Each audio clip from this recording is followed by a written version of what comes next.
Picture this. It's January 1927. A biting wind, sharp as shattered glass, whips down Fifth Avenue. It carries the scent of coal smoke and the distant roar of the elevated train. But the cold doesn't deter the line of people stretching down the block. Men in worn overcoats, women clutching their shawls tight, their faces a mixture of curiosity and grim reverence. They're not waiting for a parade or a glimpse of a movie star. They're here to see a ghost. For the price of 50 cents, a significant sum for many in this crowd, they're buying a ticket to a funeral. The funeral of a palace. Before them stands a boarded-up behemoth, a dark, silent giant occupying an entire city block. This is the Cornelius Vanderbilt II house, and it is taking its final bow. For 1 week only, its doors are open to the public before the wrecking ball arrives to wipe it from the face of the earth. But calling this a house is like calling a lion a kitten. This was the largest, most opulent private residence ever built in New York City, a monument of staggering, almost offensive ambition. Let's talk numbers, because the numbers here don't just tell a story, they scream it. 137 rooms. Let that sink in for a moment.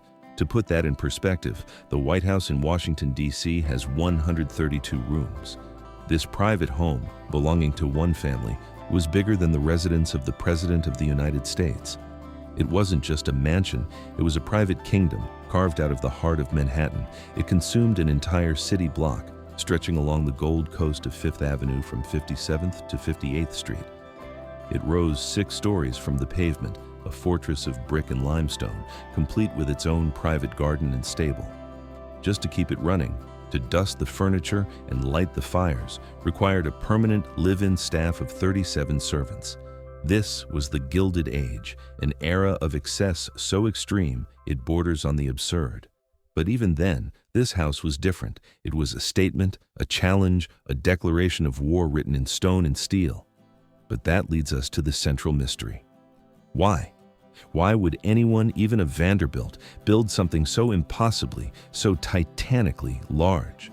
How did this monument to unimaginable wealth and power, a building meant to symbolize the eternal dominance of a dynasty, become a forgotten relic, demolished in just 43 years?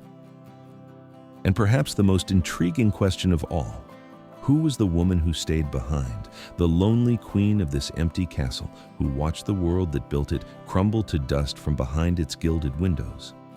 To answer those questions, we need to go back. We need to understand the man who dared to build it and the fierce, unspoken social war he was determined to win. When you hear the name Vanderbilt, you probably picture the family patriarch, the Commodore, Cornelius Vanderbilt, a tough, foul-mouthed, uneducated titan of industry who clawed his way from a single ferry boat to a railroad and shipping empire that controlled America's arteries. The Commodore was new money, and he didn't care who knew it. But this story isn't about him. It's about his favorite grandson, Cornelius Vanderbilt II. And you have to understand, he was a very different kind of Vanderbilt. While his grandfather was a ruthless brawler, Cornelius II, or Cornell as the family called him, was quiet, devout, and deeply serious. Where the Commodore was driven by a lust for money and power, Cornet was driven by a crushing sense of duty. A duty to the family name, to his church, and to the expectations of his class. From an early age, he displayed a work ethic that even the hard-nosed Commodore had to admire. While other wealthy sons were off gambling and carousing, Cornet was clerking at the Shoe and Leather Bank in New York City, learning the family business from the ground up. He was the responsible one, the rock. And it was this sense of duty, of quiet piety, that led him to the love of his life. Her name was Alice Claypool Gwynn. She wasn't a Vanderbilt or an Astor or any of the other Gilded Age power players. She was a woman from a good family in Cincinnati, and they met of all places while they were both teaching Sunday school at St. Bartholomew's Episcopal Church. Their marriage in 1867 was, by all accounts, a happy one. They were a team. He, the steady, hard-working businessman, soon to be president of the New York Central Railroad. She, the graceful, respected matriarch who would bear him 7 children. They were the picture of Gilded Age stability and propriety. But beneath that calm, respectable surface A storm was brewing. A social hurricane was about to hit New York, and Corneille and Alice were standing directly in its path. You see, the Gilded Age wasn't just about accumulating wealth, it was about displaying it. And the primary battlefield for this war of display was Fifth Avenue. By the 1880s, this stretch of Manhattan had become known as Millionaire's Row. It was a canyon of extravagance where the country's richest families, the Astors, the Goulds, the Carnegies, vied to outdo one another with ever more lavish mansions. And the Vanderbilts were colonizing it block by block, creating a Vanderbilt Row of their own. And the undisputed queen of this social battlefield, the general leading the charge, was not Alice. It was her sister-in-law, Alva Vanderbilt. Alva, married to Corneille's younger brother William K. Vanderbilt, was everything Alice was not: fiery, ambitious, and utterly ruthless in her pursuit of social supremacy. In 1882, Alva threw down the gauntlet. She unveiled her new home at 660 Fifth Avenue. It wasn't just a mansion, it was a French chateau, a fantasy of Loire Valley architecture dropped into the middle of Manhattan. Dubbed the Petit Chateau, it was a social sensation, the most talked about house in America, and it was a direct challenge to the established order.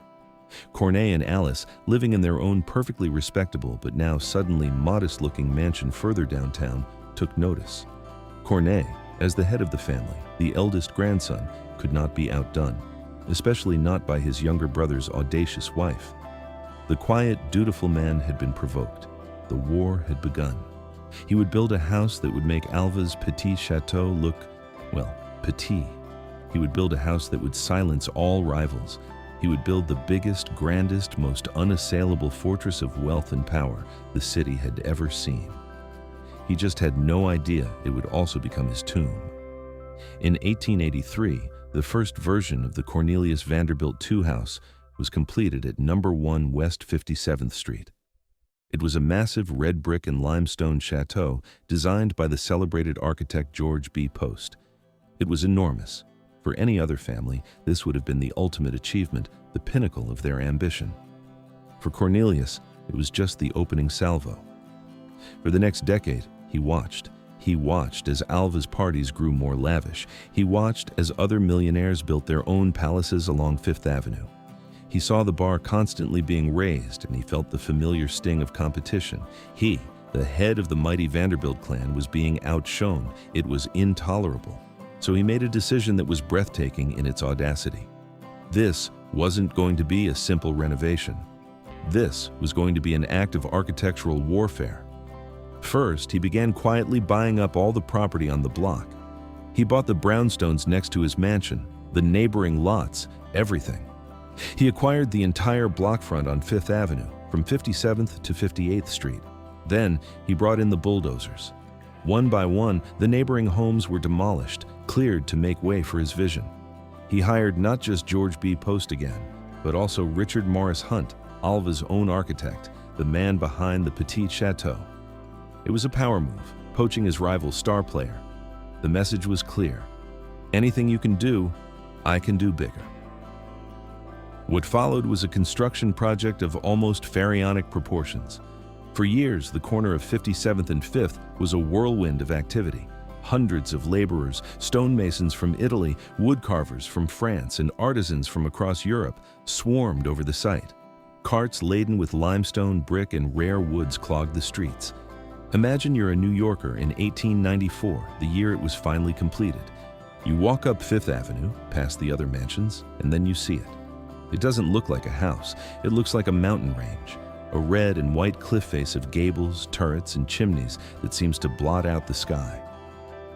From the outside, it's a fortress, a stern, imposing mashup of French chateau and medieval castle, surrounded by a tall, ornate iron fence.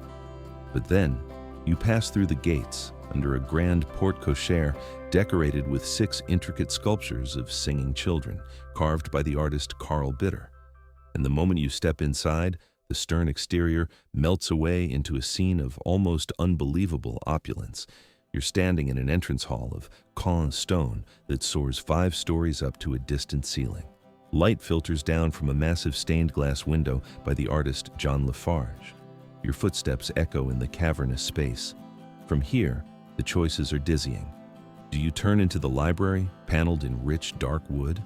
Or the grand salon, dripping with gold leaf and hung with priceless tapestries?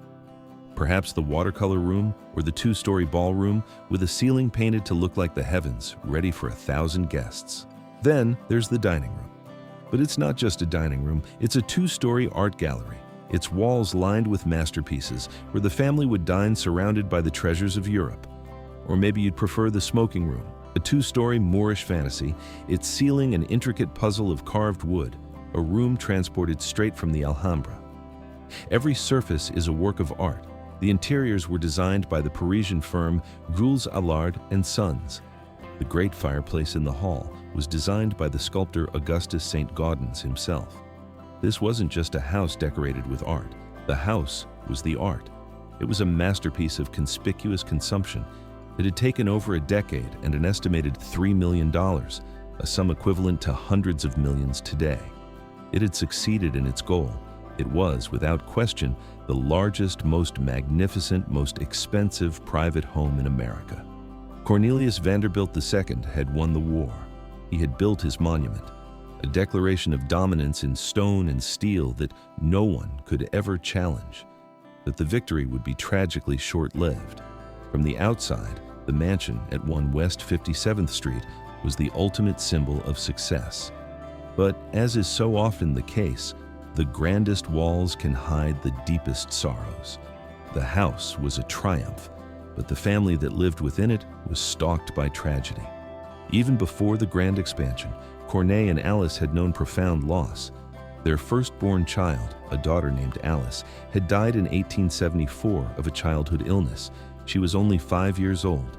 It was a heartbreak from which they never fully recovered. Then, in 1892, just as plans for the mansion's expansion were solidifying, tragedy struck again. Their eldest son, William Henry Vanderbilt II, a promising student at Yale University, died suddenly of typhoid fever. He was the heir, the future of the family line. His death was a devastating blow. And then there was the drama with their next son, Cornelius III, or Neely. Neely was a rebel. He fell in love with a woman named Grace Graham Wilson, a society beauty his parents deemed unsuitable. They forbade the marriage. Neely, in an act of defiance that shook the family to its core, married her anyway. Corneille's reaction was swift and brutal. He disinherited his own son. In the rigid, patriarchal world of the Vanderbilts, this was the ultimate punishment. It created a wound in the family that would fester for decades, a constant source of tension and bitterness within the grand walls of the new mansion. The house itself, for all its splendor, was a demanding beast. Imagine the logistics. A staff of 37 people, each with their own role, their own lives unfolding in the servants' quarters. The kitchens had to produce meals for a massive family and a constant stream of guests. The furnaces consumed tons of coal to heat the cavernous rooms. The daily cleaning of 137 rooms was a military operation, and this wasn't even their only palace. At the same time, he was expanding the Fifth Avenue house. Cornelius was also locked in an architectural arms race with Alva in Newport, Rhode Island, the summer playground of the ultra-rich. Alva had built her own Newport cottage, Marble House, a confection of white marble that cost a staggering $11 million. Not to be outdone, Corneille and Alice commissioned their own summer home, the Breakers. And again, the scale was mind-boggling.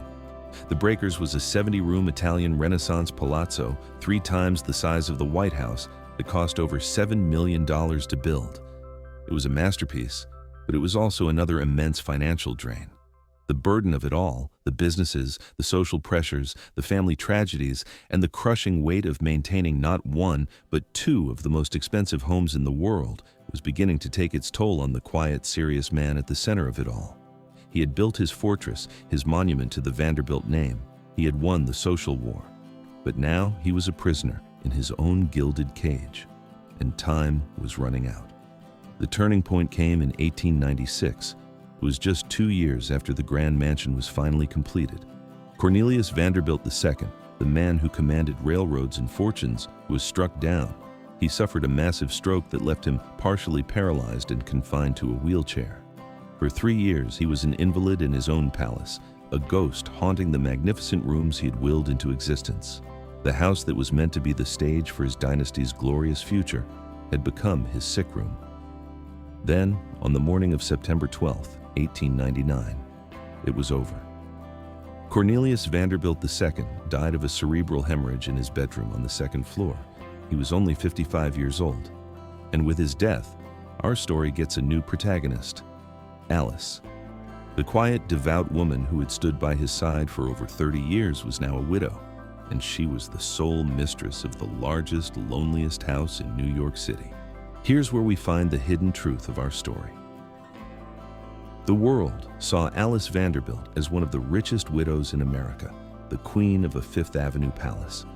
The reality was so much sadder.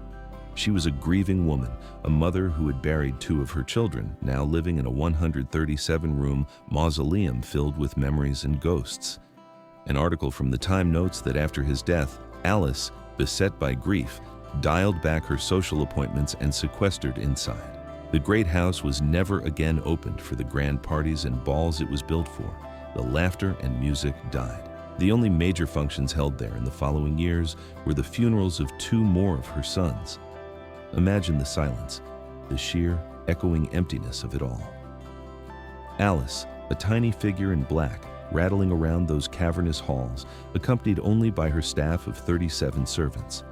Waking up in her grand bedroom suite, walking past her late husband's empty study, descending the 5-story grand staircase to have breakfast alone in a room designed for 50.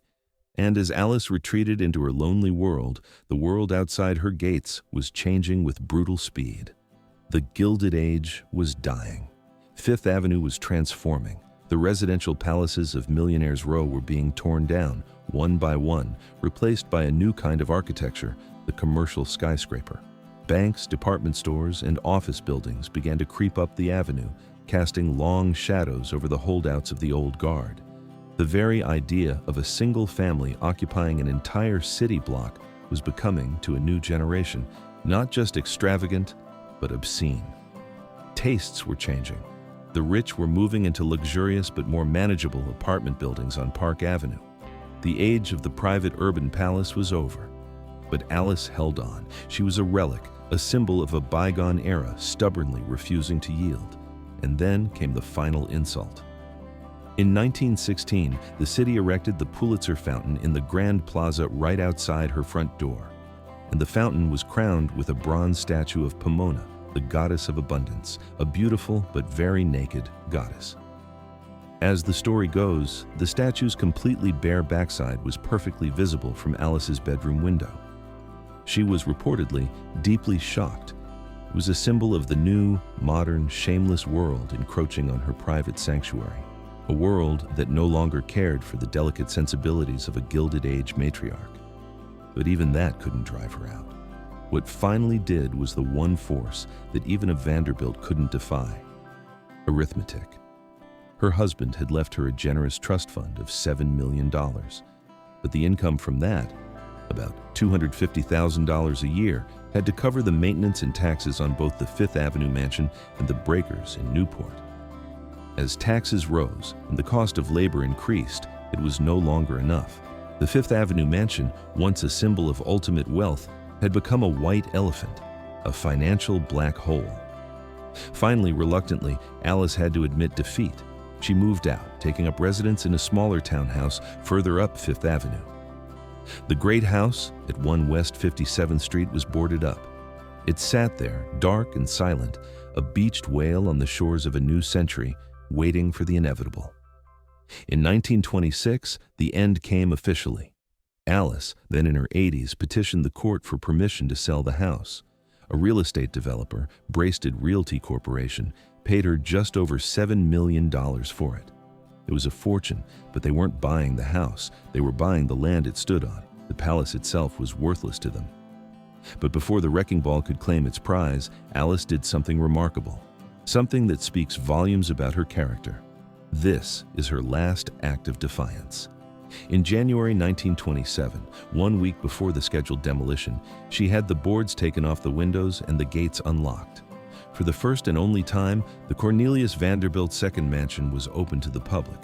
For 50 cents a ticket, with all proceeds going to charity, ordinary New Yorkers could walk through the halls that had been the exclusive domain of the country's richest family.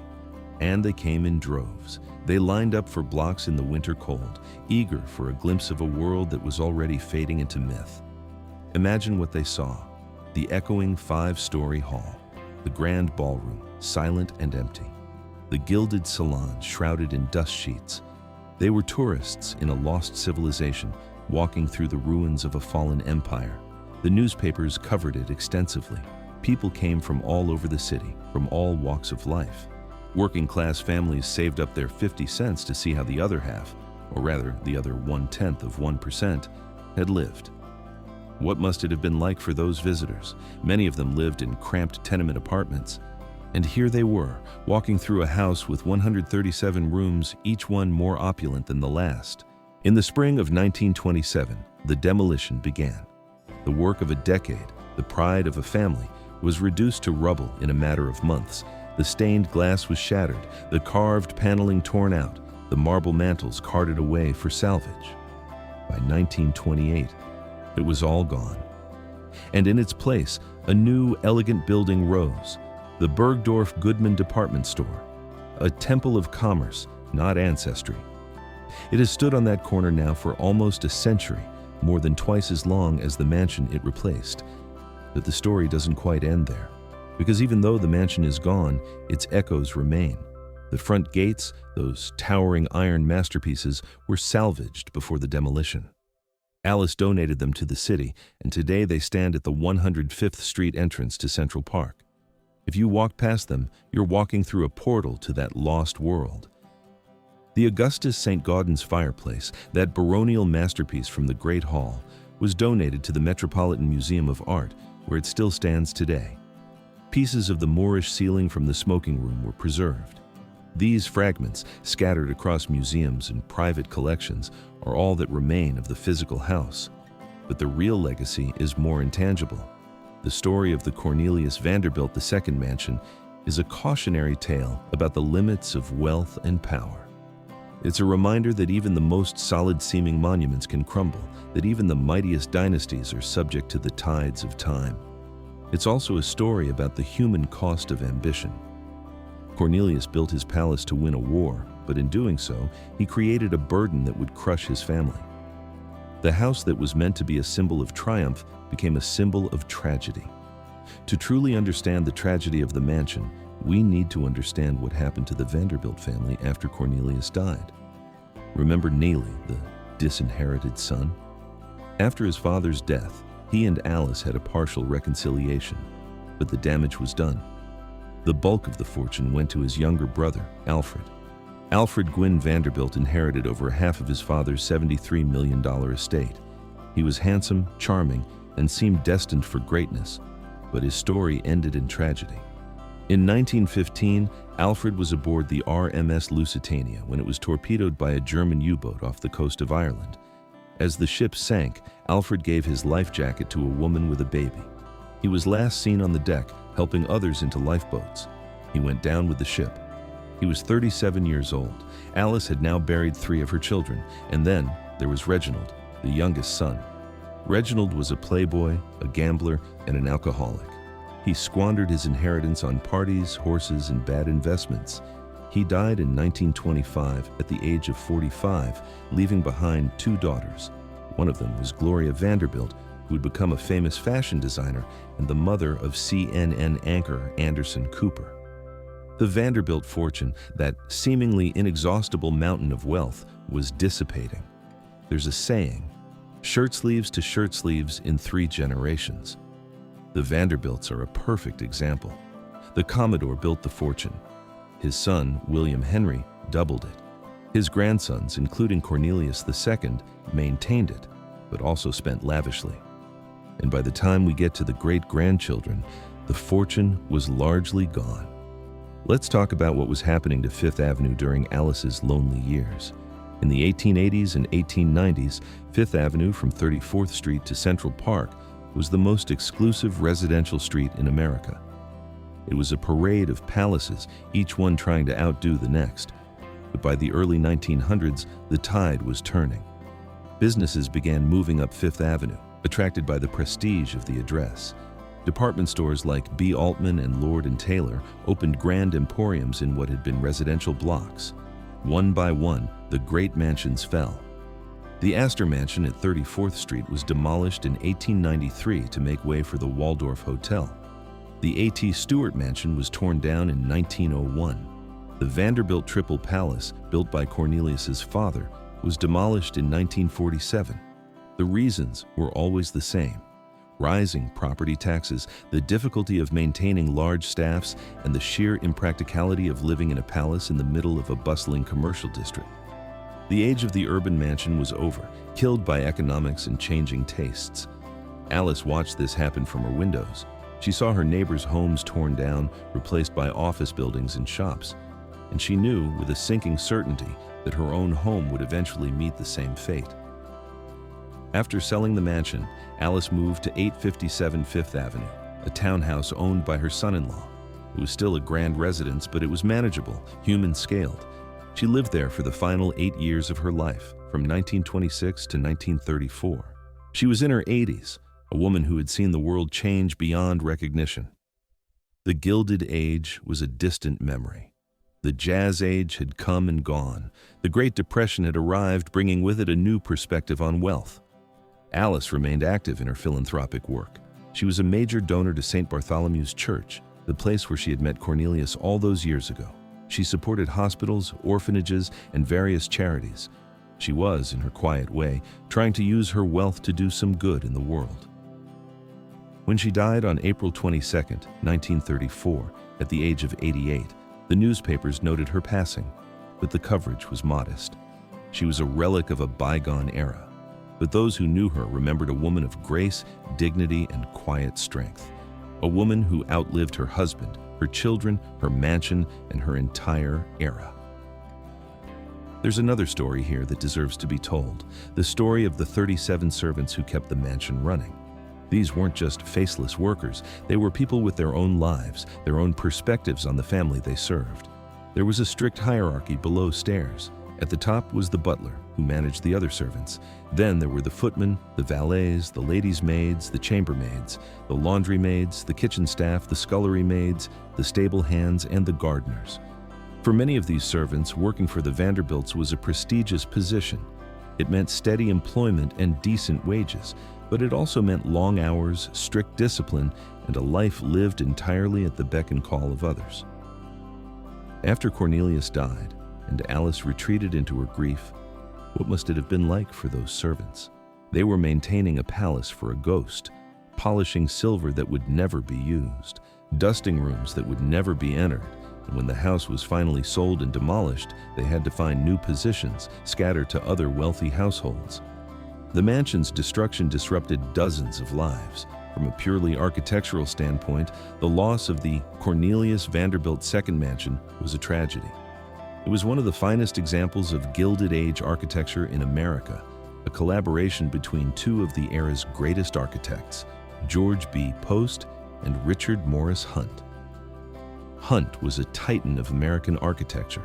He was the first American to study at the École des Beaux-Arts in Paris. He designed the pedestal for the Statue of Liberty, the facade of the Metropolitan Museum of Art, and some of the grandest mansions of the Gilded Age. The Vanderbilt Mansion was one of his masterpieces.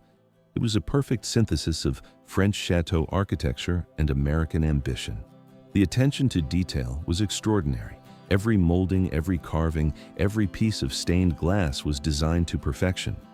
And it's all gone. We have photographs, but photographs can't capture the experience of being in those spaces, of feeling the weight of the stone, the play of light through the stained glass, the echo of your footsteps in the Great Hall. This is one of the great tragedies of New York's architectural history. The old Penn Station, demolished in 1963, is perhaps the most famous example. But the Vanderbilt Mansion deserves to be remembered in the same breath. So what's the lesson of the Cornelius Vanderbilt II mansion? First, it's a reminder that wealth, no matter how vast, is not permanent. The Vanderbilts seemed invincible, but their fortune and their monuments crumbled just like everyone else's. Second, It's a cautionary tale about the dangers of competitive consumption. Cornelius built his mansion not because he needed it, but because he felt he had to outdo his rivals. And in doing so, he created a burden that would ultimately crush his family. Third, it's a story about the human cost of ambition. Cornelius achieved his goal. He built the biggest house in New York, but he barely got to enjoy it. He died young, his health broken, and left his wife to live out her days in lonely splendor. And finally, it's a reminder that cities are living things, constantly changing and evolving. What seems permanent today will be gone tomorrow. The mansion that was built to last for centuries lasted barely 4 decades. New York doesn't care about your legacy. So the next time you're in New York, take a walk down Fifth Avenue. Stop at the corner of 57th Street. Look at the elegant facade of Bergdorf Goodman, and remember that beneath your feet are the foundations of a palace. Remember Cornelius, the quiet, dutiful man who built a monument to his family's name. Remember Alice, the lonely queen who watched her world crumble from behind gilded windows, and who in the end chose generosity over bitterness. Remember the 37 servants who kept the machine running. Remember the thousands of visitors who lined up in the cold to see it one last time. The mansion is gone, but its story remains. It's a story of ambition and tragedy, of wealth and loss, of a time when giants walked on Fifth Avenue and built castles in the air. It's a hidden story, a forgotten story, but it's a story worth remembering. Because in the end, we're all building our own monuments, in our own ways. And the question we have to ask ourselves is, what will remain when we're gone? Will it be the size of our houses or the depth of our relationships? Will it be the wealth we accumulated or the good we did in the world? The Cornelius Vanderbilt. The second mansion was the largest private home ever built in New York City. It was a palace that took a decade to build and less than half a century to erase. But its true legacy isn't its size or its cost or even its beauty. Its true legacy is the human story at its heart, the story of a family that had everything and lost it all. The story of a woman who outlived her era and chose, in the end, to share her palace with the world. The story of a monument that became a memory and a reminder that nothing, no matter how grand, lasts forever. And that, in the end, is the hidden story of the forgotten Vanderbilt mansion that defied New York's elite. A story of stone and steel, yes, but more importantly, a story of the human hearts that beat within those walls and the dreams that built them and the time that swept them all away. There's a deeper question worth exploring. What does it do to a person to live in a house like that, especially after it becomes a mausoleum? Psychologists who study the effects of environment on mental health would have a field day with Alice's situation. She was living in a space designed for hundreds of people, family, guests, servants, but experiencing it in near total isolation. The grand rooms, meant to be filled with laughter and music, were silent. The ballroom, designed for 1,000 dancers, echoed with emptiness. There's a concept in psychology called environmental press, which refers to the demands that an environment places on an individual. Alice's environment was pressing on her in the most oppressive way imaginable. Every room reminded her of what she had lost, her husband, her children, her social world. And yet, she stayed. For years, she stayed. Why? Partly it was financial. She couldn't afford to maintain both houses, and the Breakers in Newport was her summer refuge. But it was also psychological. The house was her last connection to Cornelius, to the life they had built together. Leaving it would have been a final devastating admission that that world was gone forever. It's a kind of grief that's hard for us to imagine. She wasn't just mourning people, she was mourning an entire way of life. The Gilded Age, with all its rituals and certainties, was dying, and she was one of its last survivors. She was living through the death of her world, one empty room at a time. The actual demolition of the mansion was a spectacle in its own right. It took months to dismantle a building of that size and complexity, and New Yorkers watched, fascinated, as the palace came down piece by piece. First, the valuable materials were salvaged: the stained glass, the carved wood paneling, the marble mantels. Anything that could be sold was carefully removed. Salvage companies picked over the bones of the mansion like vultures, carrying away pieces to be reused in other buildings or sold to collectors. Then the wreckers moved in with their sledgehammers and crowbars, tearing down walls, smashing plaster, reducing the work of a decade to rubble. It was a violent, destructive process, but also oddly fascinating. There's something compelling about watching a building come down, especially one as grand as this. It's a reminder of the impermanence of all things, even the things that seem most solid and eternal. The mansion that had seemed as permanent as a mountain was reduced to dust in a matter of months, and then, in what must have seemed like the blink of an eye, it was gone. The site was cleared, the foundations dug up, and the construction of Bergdorf Goodman began. The cycle of destruction and creation that defines New York City had claimed another victim. The city moved on, as it always does, barely pausing to mourn what was lost. When we think about what was lost when the mansion was demolished, we need to think beyond just the building itself. We lost a piece of living history. We lost a tangible connection to the Gilded Age, to a time when New York was transforming from a commercial port into the cultural and financial capital of the world. We lost a work of art. The mansion wasn't just a house, it was a Gesamtkunstwerk, a total work of art where architecture, sculpture, painting, and decorative arts came together in a unified whole. The loss of such a building impoverishes us all. It's a reminder that we need to be more careful stewards of our architectural heritage. And we lost a story, because buildings are more than just bricks and mortar. They're repositories of memory, witnesses to the lives lived within them.